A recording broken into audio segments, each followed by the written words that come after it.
Where do we end up at the end of all things? With God, living with God in heaven. And what do we call it? A beatific vision.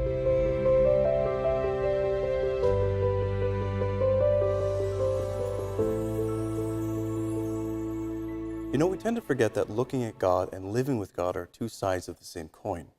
Just think back to when God walked with his creation in the evening breeze back in Genesis. Or think of the future, to our end in heaven, where we have what? The beatific vision, where we both look and live with him. That all came to a stumbling halt, however, way back in the beginning. Remember, Adam and Eve looked at the fruit, saw that it was good, and they what? They hid from his sight and then had to leave where they were living with him. Think of a couple of other examples. Lot, when he was discerning where to live, he looked at the land and he found one that was like Eden. And yes, he chose with his eyes. That land would become Sodom. Think of another example. Think of Moses.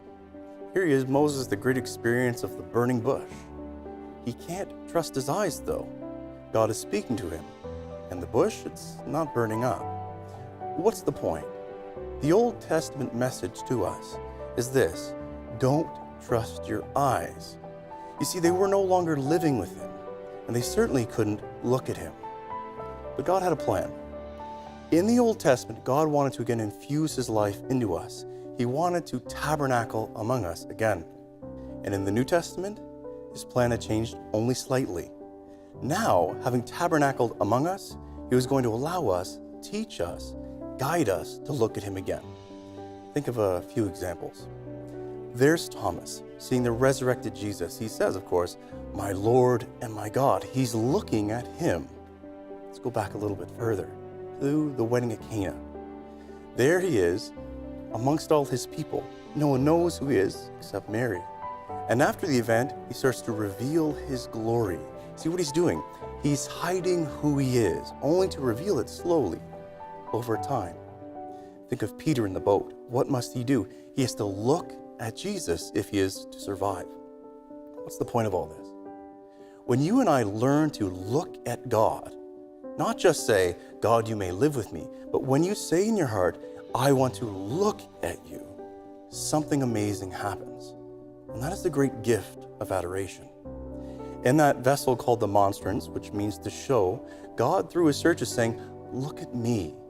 Keep your eyes on me. Live with me. Let me be in your heart. Let me be in your eyes." Years ago, when I was studying theology, I came across this in a very personal way. I came into the back of a church and I sat down there, and I was quite proud of myself, by the way, that I was actually going to look at the one that I love and the one that I was studying. But there at the very front of the church was this young man. Not only was he living with God, not only was he in God's house, but he had buckled down. His whole body said, "Look at me." His whole body said, "I want to look at you." And it taught me something. I too, if I was going to learn about the one I love, if I wanted to live with the one I love, I needed to look at him. And so I wish I could tell you that every prayer since in adoration has been something profound, something deep, something meaningful, and everyone would be amazed at, but it really isn't. Since that time many years ago, all I've heard from the Lord is, "Look at me. Open your eyes. Look at me." You see, God wants us to live with him, to abide with him, to stay with him, yes, but he wants your eyes. Think of it this way. When we hear the word of the Lord, remember the prophets, listen to the word of the Lord. Hear, O Israel. When we do that, we clean ourselves out. But when we look at him, when we look at the great God who is mercy, who is love, who loves you, he fills you up. The first cleans us up, the second fills us up. And every time I go to adoration, that's what I receive. I feel my container being filled up with his love. You can have that too. You want him to live with you? Wonderful. That's part of the plan. Now here's the second part. Look at him. God bless you.